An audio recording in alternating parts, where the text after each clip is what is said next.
तो देखो बच्चों, आज हम स्टार्ट करेंगे एक नया यूनिट। और ये यूनिट है chemistry in daily life. Okay. तो देखो बच्चों, इस यूनिट में हम ऐसे केमिकल्स डिस्कस करेंगे जो हमारी डेली लाइफ में कहीं ना कहीं यूज होते हैं।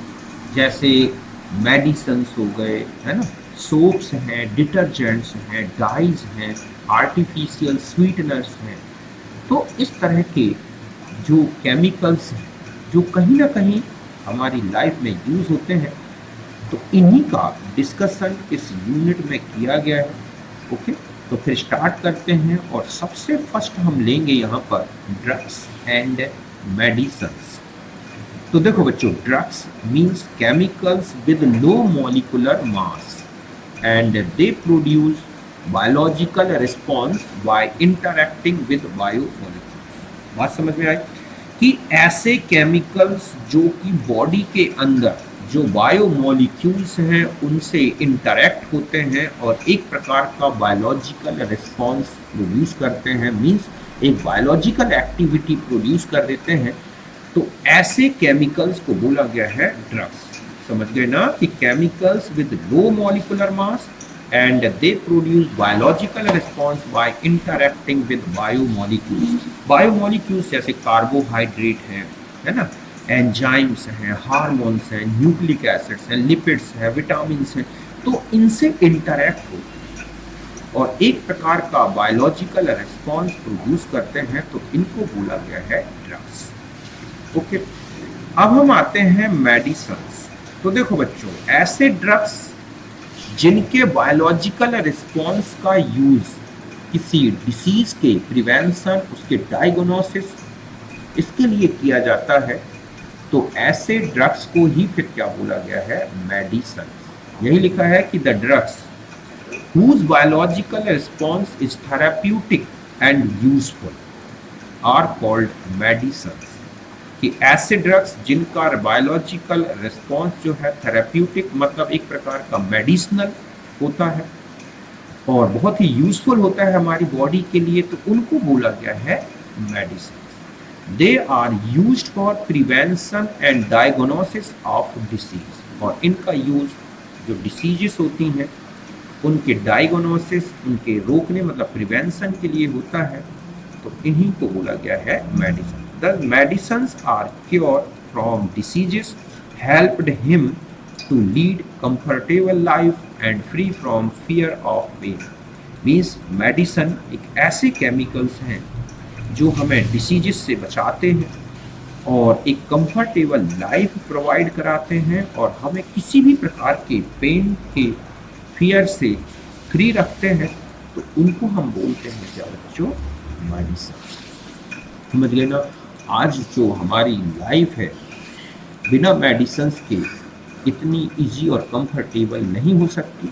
हमें जब भी कोई डिसीज़ होती है तो हम कोई ना कोई मेडिसिन यूज़ करते हैं। समझ गए ना। तो ये है मेडिसिन। मीन्स जितने मेडिसिन हैं वो सब ड्रग्स हैं, लेकिन सभी ड्रग्स मेडिसिन हों ये जरूरी नहीं। समझ गए ना। सीधा यही लिखा है कि drugs whose biological response is therapeutic and useful. अगर उनका बायोलॉजिकल रिस्पॉन्स जो है किसी पर्टिकुलर डिसीज के ट्रीटमेंट के लिए यूज हो सकता है, तो ही ड्रग्स मेडिसिन में आएगा। ठीक है। फिर नेक्स्ट टर्म आता है कीमोथेरेपी। देखो, chemotherapy means use of medicine, means chemicals for cure are called chemotherapy. समझ गए ना। तो ऐसे केमिकल्स जिनका यूज जो है, ठीक है, मतलब जब किसी भी डिसीज का या बॉडी को कोई डिसीज होती है तो उनका ट्रीटमेंट मेडिसिन्स के थ्रू होता है, तो उसे बोला गया है कीमोथेरेपी। यही लिखा है कि use of medicine for cure are called chemotherapy. Each medicine is specific in its toxicity towards a particular microorganism। It is the basic concept of chemotherapy। कि हर एक ड्रग्स जो होता है वो किसी न किसी माइक्रो ऑर्गेनिज्म के लिए टॉक्सिक होता है और वही टॉक्सिसिटी जो है उस माइक्रो ऑर्गेनिज्म को किल करती है या उसकी ग्रोथ को रोक देती है, यही कीमोथेरेपी का बेसिक कॉन्सेप्ट है। बात क्लियर है ना कि use of medicine for cure और कॉल्ड कीमोथेरेपी। जब मेडिसिन का यूज हम, ठीक है, किसके लिए करें, किसी भी डिसीज के ट्रीटमेंट के लिए, तो इन मेडिसिन से जो एक प्रकार का ट्रीटमेंट हो रहा है वही है कीमोथेरेपी। और हर एक मेडिसिन की जो एक अमाउंट होती है वो किसी ना किसी माइक्रो ऑर्गेनिज्म के लिए टॉक्सिक होती है, और इसी बेस पर हम कीमोथेरेपी का यूज करते हैं, और यही बेसिक कॉन्सेप्ट है कीमोथेरेपी का। यहाँ तक बात क्लियर है। अब हम आगे बढ़ते हैं। अब आता है क्लासिफिकेशन ऑफ ड्रग्स और मेडिसिन। तो देखो बच्चों, जो मेडिसिन हैं उनको डिफरेंट टाइप से क्लासिफाइड किया गया है, और इनमें से जैसे फर्स्ट है on the basis of pharmacological effect. Pharmacological effect, drugs which are used particular type of health related problem या डिसीज। मतलब ऐसे ड्रग्स रखे गए हैं जो बॉडी में होने वाली एक पर्टिकुलर प्रॉब्लम या डिसीज के लिए यूज्ड होते हैं, जैसे एनाल्जेसिक। तो ये पेन रिलीफ वाले केमिकल्स होते हैं, है ना, और पेन रिलीफ के लिए यूज होते हैं। Antibiotics kills and reduce growth of micro organism, समझ गए ना। इसके अलावा है ट्रांक्यूलाइजर्स, जैसे रिड्यूस मेंटल स्ट्रेस। तो इस तरह से उनका क्या बायोलॉजिकल इफेक्ट है हमारी बॉडी के अंदर, वो किस पर्टिकुलर डिसीज को क्या करते हैं, ट्रीट करते हैं, मीन्स उसका प्रिवेंशन करते हैं, तो उसी को बोला गया है इस तरह से। केमिकल का जो मेडिसिन का क्लासिफिकेशन है, और उसे बोला गया है फार्माकोलॉजिकल इफेक्ट। आपने देखा एनाल्जेसिक, तो इसमें बहुत सारे ड्रग्स या मेडिसिन आएंगे जो पेन रिलीफ में यूज होते हैं। एंटीबायोटिक्स जो कि ग्रोथ रोकते हैं माइक्रो ऑर्गेनिज्म की, उन्हें किल कर देते हैं। ट्रांक्यूलाइजर्स जो कि मेंटल स्ट्रेस या मेंटल माइंड से रिलेटेड या नर्वस सिस्टम से रिलेटेड जो हमारी डिसीजेस होती हैं उनके लिए यूज होते हैं। फिर आते हैं नेक्स्ट है on the basis of action on particular biological process. ठीक है, कि दूसरा जो क्लासिफिकेशन किया गया है कि उनका क्या एक्शन है बॉडी के अंदर, ठीक है, इस बेस पर इन्हें अलग अलग डिवाइड किया गया है।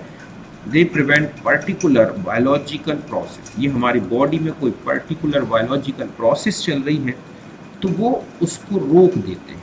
तो इस बेस पर वो बॉडी में क्या एक्शन करते हैं, क्या बायोलॉजिकल प्रोसेस को रोकते हैं या उस पर क्या एक्शन करते हैं, इस बेस पर बांटा गया है। जैसे एंटी हिस्टेमिन्स, एंटी हिस्टेमिन्स जो होते हैं inhabit the action of histamine, मतलब बॉडी में जो हिस्टेमिन्स बनते हैं, हिस्टेमिन्स होते हैं जो कि एक एलर्जिक केमिकल्स हैं, मतलब एलर्जी प्रोड्यूस करने वाले केमिकल, तो उनके एक्शन को रोकने के लिए यूज होते हैं। ठीक इसी तरह से एंटी फर्टिलिटी ड्रग्स, ऐसे ड्रग्स हैं जो बॉडी में पहुंचकर और जो कि एक प्रेगनेंसी को रोकते हैं। यही लिखा है कि यूज्ड फॉर चेक प्रेगनेंसी, समझ गए ना। तो इस तरह से एंटी, इसी तरह से आपने देखा होगा एनेस्थेटिक्स होते हैं जो बॉडी में पहुंचकर नर्वस सिस्टम को बंद कर देते हैं। तो इस तरह से एक्शन, बॉडी में क्या एक्शन कर रहे हैं इस बेस पर।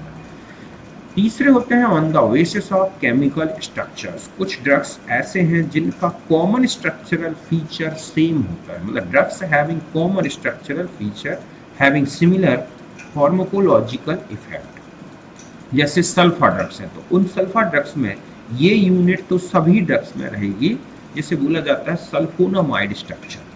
मीन्स ये जो ड्रग्स होंगे केवल आर के बेस पर डिफर होंगे, उन सब का जो बेसिक स्केलेटन है वो इसी सल्फोनामाइड का होगा।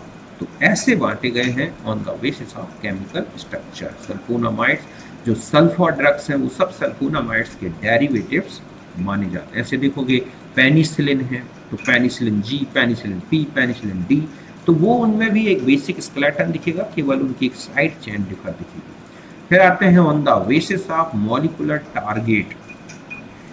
इस बेस पर ड्रग्स का जो क्लासिफिकेशन किया गया है उसमें देखा गया कि जो ड्रग्स है वो किस बायोलॉजी, मतलब बायो मॉलिक्यूल को टारगेट बनाता है। It is based on the drug target interaction, कि हमारी बॉडी में जब वो केमिकल पहुंचता है, मतलब मेडिसिन, तो वो किस बायो मॉलिक्यूल के साथ इंटरेक्ट हो रहा है। इस इंटरएक्शन के बेस पर जो है इनको भी डिवाइड किया, जैसे इफेक्ट ऑफ डोपामाइन है, सेरोटोनिन है ना। तो इस तरह के जो है कुल मिला के 4 जो है कैटेगरीज रखी गई हैं ड्रग्स की, समझ गए ना। एक है फार्माकोलॉजिकल इफेक्ट के बेस पर कि वो किस पर्टिकुलर हेल्थ रिलेटेड प्रॉब्लम के लिए, ट्रीटमेंट के लिए यूज होते हैं, जैसे आपने देखा एनाल्जेसिक।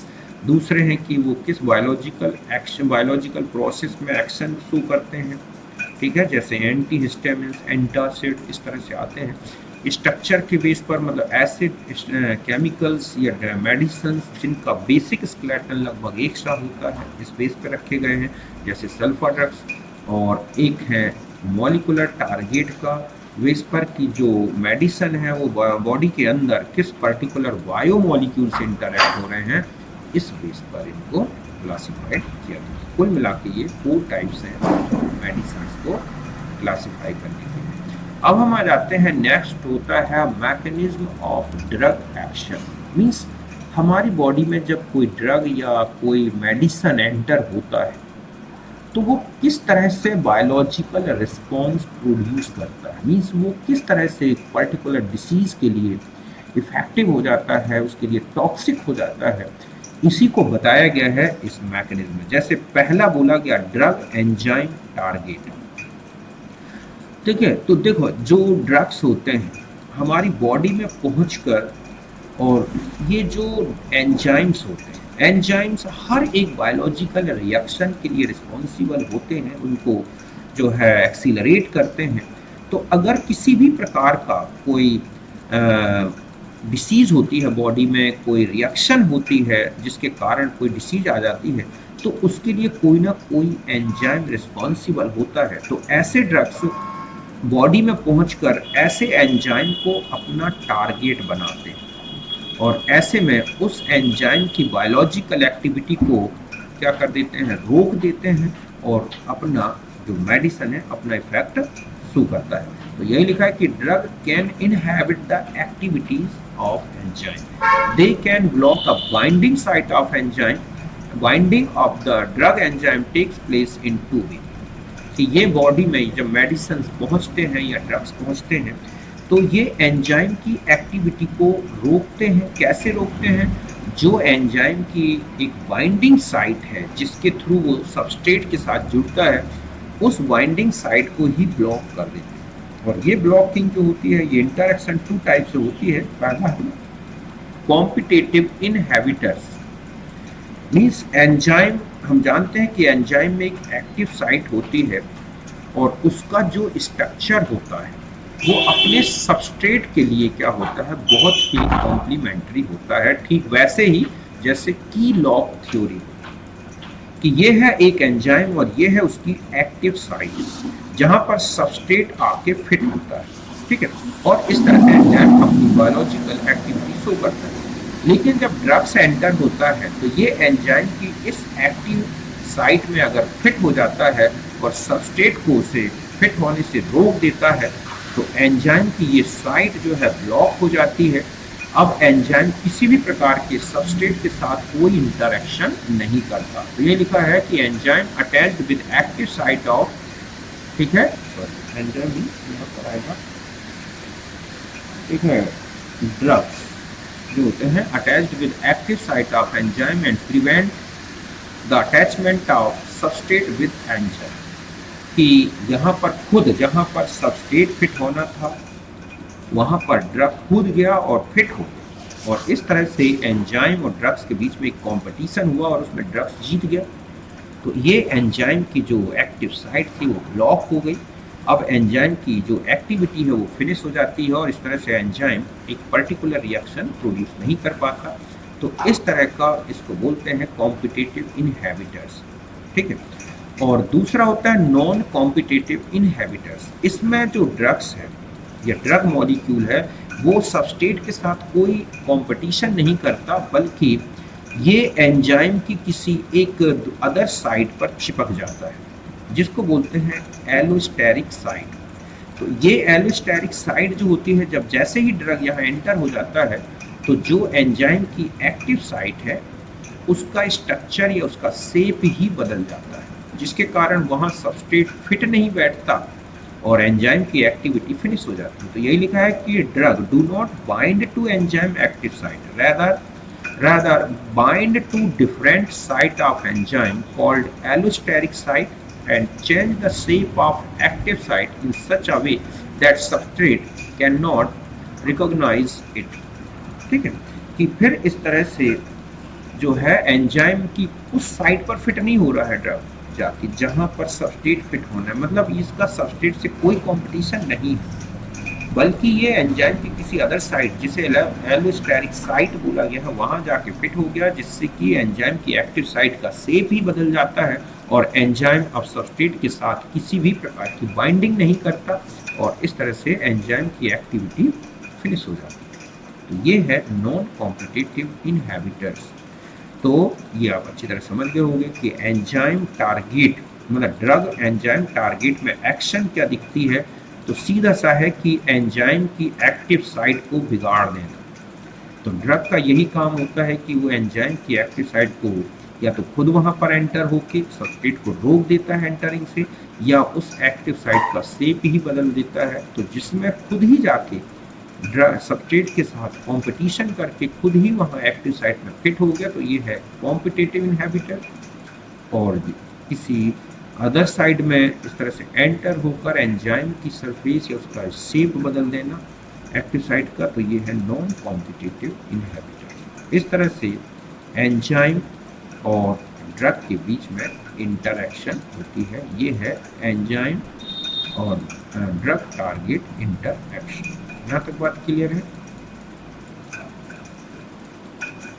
अब हम आगे आते हैं। इसके बाद दूसरी जो इंटरैक्शन है, दूसरी जो मैकेनिज्म बताई गई है वो है रिसेप्टर्स एज ड्रग टारगेट। अब यहाँ पर जो ड्रग्स हैं ये एंजाइम को टारगेट नहीं बनाते, बल्कि ये हमारी बॉडी में जो कि सेल्स में एक प्रकार के रिसेप्टर्स होते हैं जो बॉडी कम्युनिकेशन प्रोसेस को चलाते हैं, तो उन रिसेप्टर्स के साथ इंटरेक्ट हो जाते हैं, मीन्स उनको अपना टारगेट बनाते हैं। यही लिखा है कि receptors are protein that are crucial to body communication process. कि ये बॉडी में सेल्स होती हैं, उनमें एक प्रकार के प्रोटीन से बने हुए मॉलिक्यूल्स होते हैं जिन्हें रिसेप्टर्स बोलते हैं, और इनका काम है नर्वस सिस्टम के बीच में या बॉडी नर्वस सिस्टम और मसल्स के बीच में एक प्रकार का कम्युनिकेशन प्रोसेस बनाए रखना। ठीक है, सेंसेशन के लिए जरूरी होते हैं। तो receptors are proteins are embedded in cell membrane, और ये कहाँ होते हैं? सेल मेम्ब्रेन में धसे हुए रहते हैं। And their active site projected out of the surface of cell membrane, और ये बाहर की तरफ इनकी जो एक्टिव साइट है वो मेम्ब्रेन के बाहर की तरफ प्रोजेक्टेड होती है, मीन्स बाहर निकली होती है, और इन्हीं एक्टिव साइट से केमिकल जो मैसेंजर्स हैं वो बाइंड हो जाते हैं, और इस तरह से हमारे जो मैसेज है बॉडी का वो एक सेल में एंटर हो जाता है। इस तरह से मैसेंजर को सेल के अंदर एंटर होने की जरूरत नहीं होती, और वो मैसेज जो है इस रिसेप्टर्स के थ्रू एक सेल से दूसरी सेल और इस तरह से पूरी बॉडी में ट्रांसफर कर दिया जाता है। तो ये रिसेप्टर्स का वर्क होता है। मीन्स रिसेप्टर्स जो है हमारी बॉडी में एक प्रकार के कम्युनिकेशन प्रोसेस को बनाते हैं। ये प्रोटीन से बने होते हैं, सेल मेम्ब्रेन की सरफेस में होते हैं, और उनकी जो एक्टिव साइट है वो बाहर की तरफ रहती है, जहाँ पर केमिकल मैसेंजर्स जो होते हैं वो बाइंड हो जाते हैं, और इस तरह से एक प्रकार का जो मैसेज है वो एक सेल के आउटर साइड से सेल के अंदर ट्रांसफर हो जाता है बिना रिसेप्टर के एंटर के। इनका काम ये है। अब आता है कि drug targeting with receptor can be. अब ये जो ड्रग होते हैं इन रिसेप्टर्स को अपना टारगेट बनाते हैं, उनमें से एक पहला जो इंटरैक्शन है वो है एंटागोनिस्ट और एक है एगोनिस्ट। तो देखो एंटागोनिस्ट जो होता है इसमें क्या होता है? Drug that bind to the active site of receptor and have it natural function and block the message in cell. इसमें जो होते हैं जो ड्रग है ये मैसेज जो रिसेप्टर्स हैं जहाँ पर कि उनकी एक्टिव साइट है, जहाँ रिसेप्टर्स अपने केमिकल मैसेंजर को बाइंड करते हैं, वहाँ जाकर ये खुद ही ये ड्रग जाके उस एक्टिव साइट से जुड़ जाते हैं, और रिसेप्टर का जो एक नेचुरल फंक्शन है वो रुक जाता है, जिसके कारण किसी भी प्रकार का मैसेज अब सेल के सेल में ट्रांसफर नहीं होता। तो इस तरह का एक्शन जो ड्रग करते हैं तो बोलते हैं एंटागोनिस्ट। और एक है एगोनिस्ट। ये ड्रग मतलब ये वाले जो एंटागोनिस्ट देखा जाए तो एक प्रकार की एंजाइम ड्रग टारगेट जैसा ही एक्शन है। वो एंजाइम को अपना टारगेट बना रहे हैं, ये रिसेप्टर्स को बना रहे हैं, वो एंजाइम की एक्टिव साइट पर फिट होते हैं, ये रिसेप्टर की एक्टिव साइट पर फिट हो जाते हैं। ठीक है, तो इस तरह से एक पर्टिकुलर मैसेज को सेल में ट्रांसफर ना होने दिया जाए, इनके लिए यूज होते हैं। जैसे एनेस्थेटिक्स हो गए, है ना, एंटीपायरेटिक्स हो गए, एनाल्जेसिक हो गए, ये इसी तरह का वर्क करते हैं। और दूसरे हैं एगोनिस्ट ड्रग्स। तो ये drugs mimic the natural messenger by switching on the receptor. ये खुद केमिकल मैसेंजर नहीं होते, लेकिन ये उसके जैसा ही एक्शन शो करते हैं और रिसेप्टर की एक्टिव साइट पर खुद ही क्या हो जाते हैं, चिपक जाते हैं, और एक प्रकार का मैसेंजर जो है केमिकल उसी की तरह वर्क करते हैं। ये है useful when there is lack of natural chemical messenger. जब बॉडी में किसी प्रकार के केमिकल मैसेंजर कम पड़ जाते हैं और उसकी जगह पर तब इनका यूज किया जाता है, और ये इस तरह से बॉडी में एक प्रकार के जो मैसेज है उसको रिसेप्टर में ट्रांसफर करते हैं बिना किसी केमिकल मैसेंजर। इस तरह से कुल मिला के ये 2 टाइप्स के इंटरेक्शन दिखती है हमें। एक तो आपने देखा एंजाइम ड्रग टारगेट इंटरेक्शन, और एक रिसेप्टर एज ड्रग टारगेट। तो वहाँ एंजाइम ड्रग टारगेट बन रहे थे और यहाँ पर रिसेप्टर ड्रग टारगेट बन रहा है। ये है कुल मिला के बॉडी के अंदर। तो इसीलिए यही होता है कि कोई पर्टिकुलर जो मेडिसिन है वो एक पर्टिकुलर किसके लिए, डिसीज के लिए, ट्रीटमेंट के लिए यूज़ होता है, क्योंकि हर एक मेडिसिन का अपना एक पर्टिकुलर या तो रिसेप्टर होता है जिस पर वो एक्शन शो करते हैं, या फिर कोई एंजाइम। एक मेडिसिन किसी अलग अलग डिफरेंट टाइप के रिसेप्टर्स या कहें कि एंजाइम से इंटरेक्शन नहीं करते। अब हम आ जाते हैं अच्छा हाँ, एक चीज़ और बता दूं, इसमें ऑब्जेक्ट आ जाता है कि हमारी बॉडी के जो इम्पोर्टेंट केमिकल मैसेंजर्स हैं वो कौन कौन से हैं। तो एक तो हार्मोन्स ही जो कि एक मैसेज को, ठीक है, एक पर्टिकुलर पोजीशन में पहुंचकर या प्लेस में पहुंचकर वहां पर ट्रांसफर करते हैं। और एक दूसरे हैं न्यूरोट्रांसमीटर्स। ये जो होते हैं न्यूरोट्रांसमीटर्स, ये जो है एक नर्वस सिस्टम के बीच में जो ट्रांसफ़र करते हैं मैसेज, उनमें यूज़ होते हैं जैसे एसिटोकोलिन, है ना, डोपामाइन, सेरोटोनिन और एड्रेनालिन। ये केमिकल्स हैं, इनको बोलते हैं न्यूरोट्रांसमीटर्स या केमिकल मैसेंजर्स। ओके, यहाँ तक बात अच्छी तरह क्लियर है। अब हम आ जाते हैं इम्पॉर्टेंट ड्रग्स। तो देखो बच्चों, जो ड्रग्स हैं यहाँ पर हमें जो डिस्कस करना है उनका बॉडी में किस पर्टिकुलर एक्शन के लिए यूज़ होते हैं, किसके एंटी में यूज़ होते हैं, इस बेस पर अलग अलग डिवाइड किए गए हैं। जैसे antacids. Antacids means medicine which are remove the excess acid in stomach. मतलब स्टमक में अगर एसिड बनता है, एक्सेस में आ गया है बॉडी में, तो उसको रिमूव करने के लिए जो केमिकल्स यूज़ किए जाते हैं उनको बोलते हैं एंटासिड। ये लिखा है medicine which are remove the excess acid in stomach. ठीक है, जो नॉर्मली देखते हैं हम calcium carbonate, NaHCO3, sodium bicarbonate, magnesium hydroxide, aluminium hydroxide. Magnesium hydroxide और एल्यूमिनियम हाइड्रोक्साइड का जो मिक्सचर होता है ना, इसका यूज, इसको बोलते हैं मिल्क ऑफ मैग्नीशिया। ठीक है, तो इसका सबसे ज़्यादा यूज एक सस्पेंशन की तरह होता है। They are neutral acid HCl, मतलब ये स्टमक में जो एसिड बन गया है ज़्यादा HCl एक्सिस में, उसको न्यूट्रल कर देते हैं। लेकिन अगर इनका ज़्यादा यूज़ किया जाए तो but excess of this salt can trigger the production of even more acid. अगर ये ज़्यादा यूज़ कर दिए जाए तो ये एसिड को टोटल न्यूट्रल कर देंगे, जिससे स्टमक में एसिड की कमी हो जाती है और जो सेल्स हैं स्टमक की वो और ज़्यादा एसिड प्रोड्यूस करने लगते हैं, मीन्स एसिडिटी और ज़्यादा बढ़ने लगती है, इसीलिए इनको कम यूज़ किया जाता है। इसके अलावा ऐसे भी केमिकल्स बनाए गए जो एसिड बनाने वाली जो सेल्स हैं स्टमक में, उनके एक्शन को कम कर देते हैं, मीन्स उनके रिसेप्टर्स में ये टारगेट बनाते हैं और एसिड के ज़्यादा बनने को रोकते हैं। और इनमें से है सेमेटिडाइन, टैगामाइट, टैगामेट। टैगामेट जो है largest selling drug of the world, सबसे ज़्यादा बिकने वाला। दूसरा है रेंटिडिन, ठीक है, जेंटेक, तो ये दोनों ड्रग्स हैं। These drugs prevent the interaction of histamines with stomach receptor and decrease secretion of acid.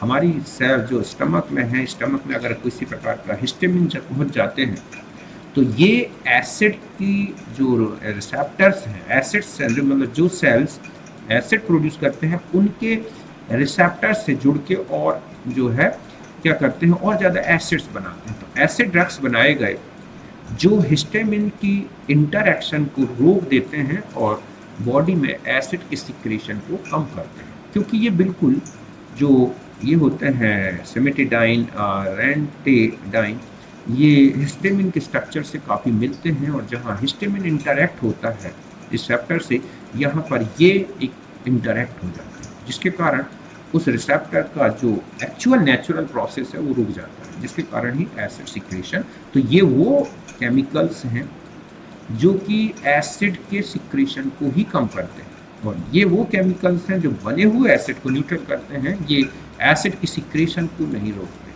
समझ गए ना? तो इस तरह से 2 टाइप्स के एंटासिड्स यूज होते हैं। फिर दूसरे हैं एंटीहिस्टामिन। एंटीहिस्टामिन जो होते हैं ये एक तो बॉडी में हिस्टामिन होते हैं जो कि वो ठीक है एक बहुत ही स्ट्रॉन्ग वैसोडाइलेटर होते हैं, और ये एक प्रकार की एलर्जिक रिस्पॉन्स के लिए बहुत ही रिस्पॉन्सिबल है, मतलब एलर्जी प्रोड्यूस करते हैं। ये लिखा है कि histamines are potent vasodilator, it is responsible for nasal congestion in common cold and allergic response, कि सर्दी में नाक बंद हो जाना या बॉडी में एलर्जिक रिस्पॉन्स जो आता है वो सब हिस्टामिन से होता है। तो ऐसे ड्रग्स जो कि हिस्टामिन की नेचुरल एक्शन को ही रोक दें, मतलब drugs which are used to prevent natural action of histamine, उनको बोला गया है एंटी हिस्टामिन। जैसे ब्रोमफेनिरामाइन, ठीक है, डाइमेटैप और टरफेनाडाइन, इसी तरह से प्रोमेथाजाइन, डाइफिनाइल हाइड्रोजाइन, ये सब ऐसे केमिकल्स हैं, मेडिसिन हैं जो कि एंटी हिस्टामिन की तरह यूज होते हैं। तो इस तरह से बात समझ गए। हिस्टामिन का वर्क क्या है, बॉडी में एक प्रकार की एलर्जी प्रोड्यूस करना, तो एंटी हिस्टामिन जो कि हिस्टामिन के बायोलॉजिकल एक्शन को ही रोकने के लिए यूज होते हैं, और ये इम्पॉर्टेंट क्या है, एंटी हिस्टामिन।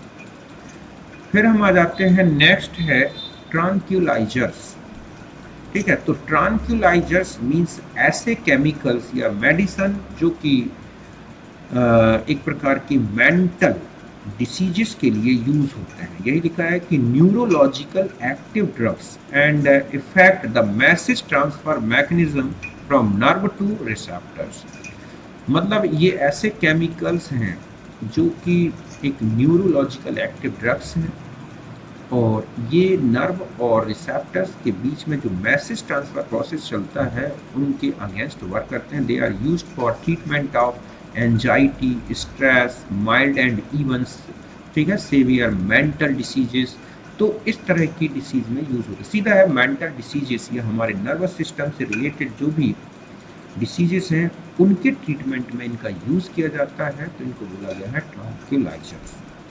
कुछ इंपॉर्टेंट ट्रांक्यूलाइजर्स में जैसे एंटी डिप्रेसेंट, ऐसे केमिकल जो डिप्रेशन को या जब कॉन्फिडेंस की कमी हो या डिप्रेशन आता है तब यूज़ किए जाते हैं, जैसे कोकीन है, एक्यूनिल है, आइप्रोनाजाइड है, फिनालाजाइन है। तो ये सब ऐसे मेडिसिन हैं जो कि एंटी डिप्रेसेंट की तरह यूज होते हैं। Sedative reduce the action of central nervous system and also act as hypnotics sleeping, ठीक है, नेचर।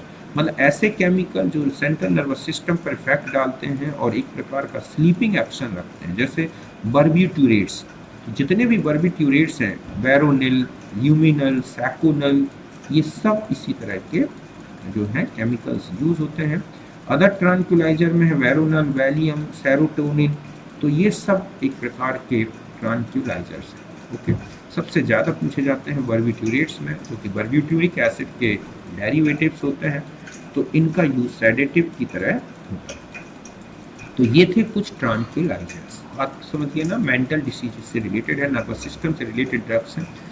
फिर आते हैं एनाल्जेसिक। एनाल्जेसिक मीन्स ऐसे केमिकल्स या मेडिसिन जो कि reduce pain without disturbance in nervous system. Nervous system में बिना किसी प्रकार का डिस्टरबेंस किए ये पेन रिड्यूस करते हैं, उनको बोला गया है एनाल्जेसिक। इनमें से एक होते हैं non narcotic, non addictive, means ऐसे एनाल्जेसिक जिनमें कोई स्लीपिंग इफेक्ट नहीं होता और जिसको लेने से कोई एडिक्शन नहीं आता, उनको बोला गया है, ठीक है, नॉन नार्कोटिक ड्रग्स, जैसे एस्प्रिन, पैरासीटामोल, फेनेसिटिन।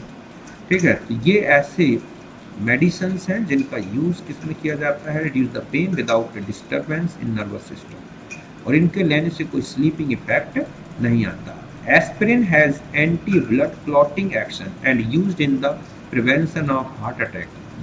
एस्प्रिन एक ऐसा मेडिसिन है जिसमें एंटी क्लॉटिंग एक्शन होता है और इसका यूज़ हार्ट अटैक में होता है। इसके अलावा use of aspirin cause acidity in stomach, लेकिन ज़्यादा एस्प्रिन का यूज़ किया जाए तो बॉडी में सैलिसिक एसिड बनता है स्टमक में, जो कि ब्लीडिंग कर सकता है किसी प्रकार का, तो इसीलिए इसका ज़्यादा यूज़ नहीं होता एस्प्रिन का, ना किया जाता। ठीक है, कि एस्प्रिन के हाइड्रोलिसिस से बनता है सैलिसिक एसिड, जो कि स्टमक में एक ब्लीडिंग ला सकता है, अल्सर बना सकता है, इसलिए इसका ज़्यादा यूज़ नहीं करना चाहिए। तो ये है non narcotic, non addictive drugs. फिर है नार्कोटिक एनाल्जेसिक, ये सबसे महंगे ड्रग्स हैं। इनका यूज़ होता है relief pen and producing sleeping effect.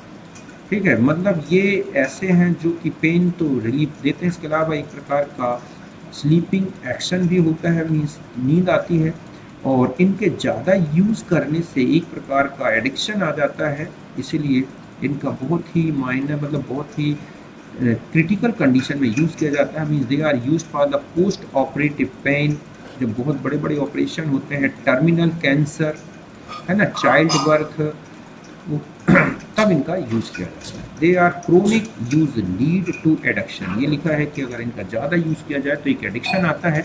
Morphine है, हेरोइन है, कोडीन है, ये सबसे महंगे केमिकल्स होते हैं और इनका यूज़ तभी होता है जब कोई बहुत बड़ी ऑपरेशन की कंडीशन बनती है। ओके, तो ये थे हमारे नार्कोटिक एनाल्जेसिक। फिर हम आ जाते हैं एंटी माइक्रोबियल, ठीक है, ड्रग्स। तो एंटी माइक्रोबियल ड्रग्स जो होते हैं, medicine the drugs which are use to destroy, prevent development of, inhibit the pathogenic action of microbes, means bacteria, ठीक है, और फंगस है, और ठीक है, फंगस है, मोल्ड्स है, पैरासाइट्स हैं, इनके इफेक्ट को कम करने के लिए जिन मेडिसिन का यूज होता है उनको बोलते हैं एंटी माइक्रोबियल मेडिसिन। इनके 3 टाइप्स हैं। एक होते हैं antibiotics, chemical produced by or derived from living cell or microorganism, means bacteria, fungus, mould से inhibit the growth of micro organism, मतलब माइक्रो ऑर्गेनिज्म से ही प्रोड्यूस्ड होते हैं, उन्हीं से डराइव किए जाते हैं और फिर माइक्रो ऑर्गेनिज्म में ही इफेक्टिव होते हैं, उन्हीं को किल करते हैं, उनकी ग्रोथ को रोकते हैं, तो वो है एंटीबायोटिक। ठीक है, फर्स्ट एंटीबायोटिक था पेनिसिलिन, जो कि treatment of pneumonia, bronchitis and sore throat में यूज होता है। सबसे ज़्यादा यूज होने वाला एंटीबायोटिक पेनिसिलिन है। दूसरा है streptomycin, effective against TB, infection of throat, lungs, year and kidney, इनके ट्रीटमेंट में यूज होता है स्ट्रेप्टोमाइसिन। टीबी में सबसे ज़्यादा, ट्यूबरकुलोसिस के इन्फेक्शन में यूज होता है। इसके अलावा लंग्स हैं, ईयर्स हैं, किडनी, इसमें भी chloramphenicol use to typhoid fever, diarrhoea, इसमें यूज होता है। ऐसे tetracycline, effective against bacteria, viruses, protozoa and parasite. तो ये कुछ इम्पॉर्टेंट एंटीबायोटिक्स हैं। इनमें से इन जो एंटीबायोटिक्स होते हैं, इनके 2 प्रकार के इफेक्ट होते हैं। एक होते हैं बैक्टीरिसाइडल और एक होते हैं बैक्टीरियोस्टैटिक। मतलब बैक्टीरिसाइडल जो होते हैं ये किलिंग इफेक्ट, मतलब सीधा है कि बैक्टीरिया को किल करते हैं, जैसे पेनिसिलिन, ऑफ्लॉक्सिन और स्ट्रेप्टोमाइसिन। और बैक्टीरियोस्टैटिक मतलब ये केवल ग्रोथ को रोकते हैं, उनके इफेक्ट को कम करते हैं, और ये है एरिथ्रोमाइसिन, टेट्रासाइक्लिन और क्लोरफेमेनिकॉल। ठीक है, तो इस तरह से ये हैं कुछ इम्पॉर्टेंट। तो ये बहुत ही इम्पॉर्टेंट है, इसमें ऑब्जेक्ट आता है बैक्टीरिसाइडल, ठीक है, एंटीबायोटिक्स कौन सा है या बैक्टीरियोस्टैटिक, तो इनके नेम अच्छे से याद करना है। फिर आता है एक टर्म यूज होता है इसमें, स्पेक्ट्रम, रेंज ऑफ बैक्टीरिया और micro organ that are affected by, ठीक है, सर्टेन एंटीबायोटिक्स। मतलब है कि जो बैक्टीरिया होते हैं, माइक्रो ऑर्गेनिज्म हैं, वो किस एंटीबायोटिक से इफेक्टेड होते हैं, इस बेस पर स्पेक्ट्रम बनाया गया है।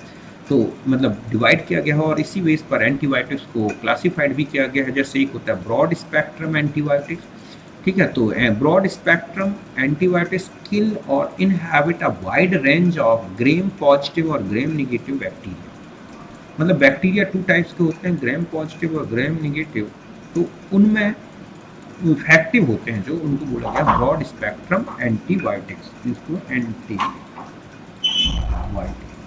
ठीक है। जैसे एम्पीसिलिन, एमोक्सिसिलिन, क्लोरम फेमेनिकॉल, टेट्रासाइक्लिन है, एरिथ्रोमाइसिन है, तो ये ब्रॉड स्पेक्ट्रम एंटीबायोटिक्स हैं। और एक होते हैं narrow spectrum antibiotics, effective against a gram positive और ग्राम निगेटिव बैक्टीरिया। मतलब किसी एक में, ग्राम पॉजिटिव में या ग्राम निगेटिव बैक्टीरिया में इफेक्टिव होते हैं, जैसे पेनिसिलिन जी, ठीक है, वैनकोमाइसिन, तो ये है नैरो स्पेक्ट्रम। तो इसमें सबसे ज़्यादा पूछा गया नैरो स्पेक्ट्रम में पेनिसिलिन, और ब्रॉड स्पेक्ट्रम में ये याद रखना। ब्रॉड स्पेक्ट्रम मतलब जिस ऐसे एंटीबायोटिक्स जो सभी प्रकार के बैक्टीरिया के लिए इफेक्टिव होते हैं, ये पर्टिकुलर किसी एक स्पीसीज के लिए इफेक्टिव है। ऐसे limited spectrum means ineffective against single micro organism या डिसीज। डाइसेडाजाराइन, ठीक है, तो ये है लिमिटेड स्पेक्ट्रम, तो ये समझ गए। फिर आते हैं, तो ये थे एंटीबायोटिक्स। एंटीसेप्टिक्स मतलब ऐसे केमिकल जो कि माइक्रो ऑर्गेनिज्म की ग्रोथ को रोक देते हैं और इनका लिविंग टिश्यू में यूज हो सकता है। मतलब prevent the growth of micro organism and used on living tissue such as, ठीक है, बाउंस हैं, कट्स हैं, अल्सर्स हैं, या स्किन की सरफेस में कोई भी डिसीज है। जैसे फ्यूरासाइन है, सोफ्रामाइसिन है, डिटॉल है, सेवलॉन हो गया, बोरिक एसिड है, टिंचर आयोडीन है, ठीक है। तो ये इस तरह से एंटीसेप्टिक की तरह यूज होते हैं। टिंचर ऑफ आयोडीन 2 से 3% आयोडीन का अल्कोहल में बना मिक्सचर होता है। डिटॉल जो होता है क्लोरोजाइलेनॉल और टर्पिनॉल का मिक्सचर होता है। तो ये ऐसे केमिकल्स हैं, मेडिसिन, जो कि स्किन में यूज होते हैं। ये केवल माइक्रो ऑर्गेनिज्म की ग्रोथ को कम करते हैं। और एक है डिसइंफेक्टेंट्स, मीन्स ऐसे केमिकल्स जो कि बैक्टीरिया या कहें कि जो वायरसेस हैं उनको टोटल किल कर देते हैं और इनका स्किन सरफेस पर यूज नहीं किया जाता। ये स्टरलाइजेशन ऑफ इंस्ट्रूमेंट हैं, यूटेंसिल्स हैं, क्लॉथ्स हैं, इनके लिए यूज होते हैं। जैसे फिनॉल है, मिथाइल अल्कोहल है, क्लोरीन है, ब्लीचिंग पाउडर है, ये डिसइंफेक्टेंट होते हैं। 0.2% सॉल्यूशन ऑफ फिनॉल एंटीसेप्टिक होता है, जबकि 1% डिसइंफेक्टेंट होता है। समझ गए ना, ये दोनों की तरह यूज होता है और ये सबसे इंपॉर्टेंट पॉइंट है। और लास्ट बचते हैं एंटी फर्टिलिटी ड्रग्स।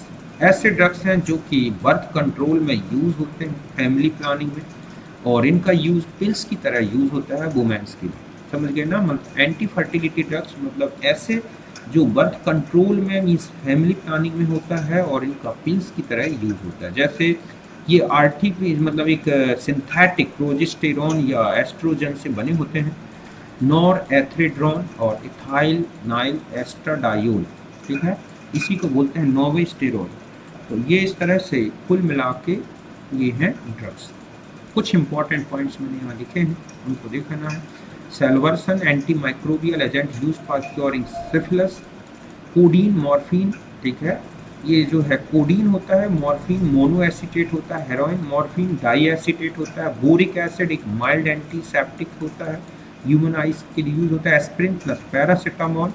इनमें एंटीपायरेटिक और एनाल्जेसिक एक्शन दोनों मिलते हैं। तो कुल मिला के ये था हमारा आज का टॉपिक, जिसमें हमने मेडिसिन को डिस्कस किया। ओके।